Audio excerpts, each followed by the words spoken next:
Hey guys, welcome back to Reserved Investments on YouTube. So we have to have a conversation about 1986, 1987 factory sealed Nintendo games. There are people out there that like to use the word undervalued.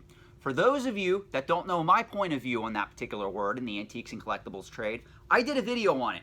Watch that video because I talk about why I dislike the term undervalued when it pertains to speculative assets, which is what most of the antiques and collectibles trade is.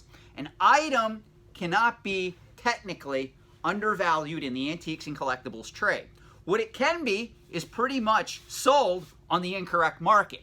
Well, if we're watching items being sold on the correct marketplace and they're going for a sum, whatever that sum is, whether you consider it high or low in your mind or how the particular collecting category operates, guess what?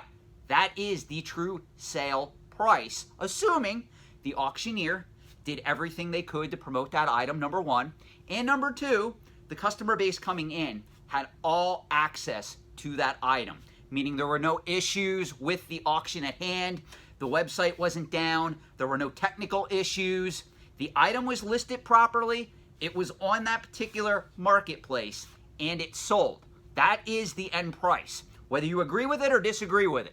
If we're talking about WATA graded video games, which we are going to be talking about in this video, that would mean if you're watching these items go through heritage auctions, certified link, a lot of these other auction sites that cater to that market, they are selling for their authentic value at present time. They cannot be undervalued. So I'm going through heritage auctions right now because, as some of you are probably aware, the Fun Coin and Currency auction is ongoing pretty much this week and this weekend. So I've been pretty much logged into heritage auctions whenever I can because I'm bidding on coins and currency that are taking place in those particular auctions. Well, why I'm in my downtime, meaning I'm waiting for an auction to come up for bid or I'm waiting for a particular item that I can bid on, I'm going through Heritage website and I'm just searching completed listings. And I do this a lot because I look through all their categories, not just video games, not just comic books, not just coins, not just currency. I look at decorative art, I look at fine art, I look at first edition books, of course, movie posters, the whole enchilada. And the one thing that I keep coming back to is there's a couple of auctions here that I want to talk about, and specifically in regards to the wonderful Carolina collection, which was Dane Anderson's collection of Nintendo games that were graded by WATA and sold through Heritage, and also some of the other esoteric games that just happened to appear on the site.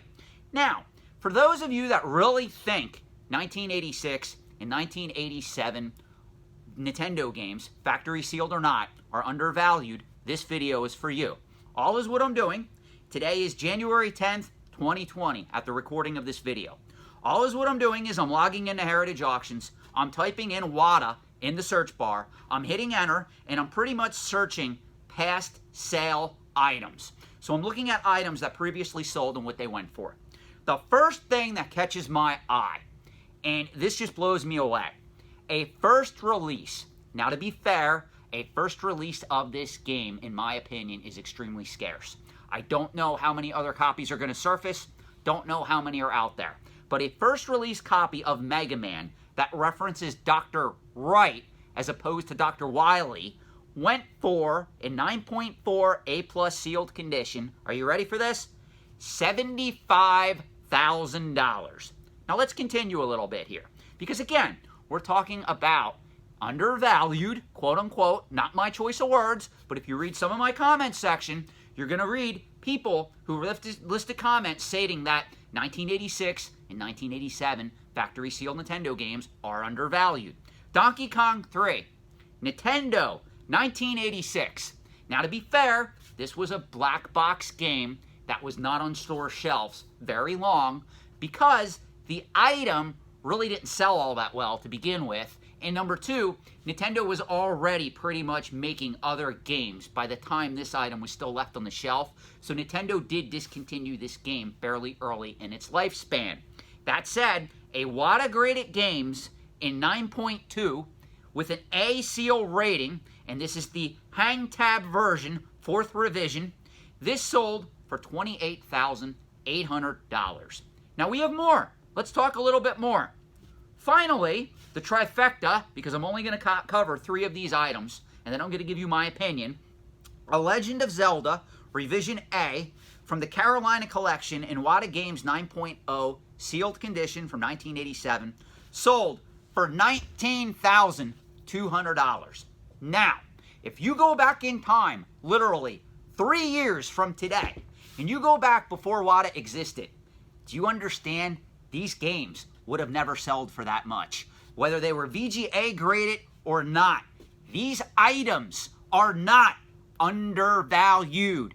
Those of you out there who look at a $75,000 Mega Man first print game and go, that item is undervalued for selling for $75,000, you have to have your head examined. You are not understanding the antiques and collectibles trade. If you go back literally 3, 4, 5 years and you would find that in a collector's collection and you would offer to buy it before the existence of WATA Games, you would have not paid anywhere near that. In fact, the smartest person right now on Heritage site is 2 people, the owners and operators of Heritage Auctions and Dane Anderson, for selling into this crazy market. I would never pay $75,000 for that game. Let me use this as an example. That $75,000 could be invested in stocks, bonds, other investment assets, financial assets that pay you a quarterly, monthly, bi-yearly, or a yearly dividend. That is how you make money. Speculating on a $75,000 item and hoping it goes to 85, 90, 100,000? What are you guys thinking? The easy money was already made. It was made by Dane Anderson and Heritage Auctions. You're not going to beat people like that. It's not going to work, guys. If you are moving money into speculative items like that, I would strongly caution you to take a wait and see attitude. This is not the way to buy into vintage video games. Let me give you some other examples. Now, one of these I actually agree with, and this is probably going to shock a lot of you. A Nintendo World Championships gray cartridge, graded by WATA in 5.5 condition, which is mid-grade, probably around fine condition if we're talking about comic books, getting close to the fine plus grade, sold for $26,400. Ironically, that's the most reasonable item of these items that are shown on Heritage Completed Results. So if you came to me and you said, Sean, pick out an item here that you consider to be of good value, ironically, you know what I'm going with? The Nintendo World Championships cartridge.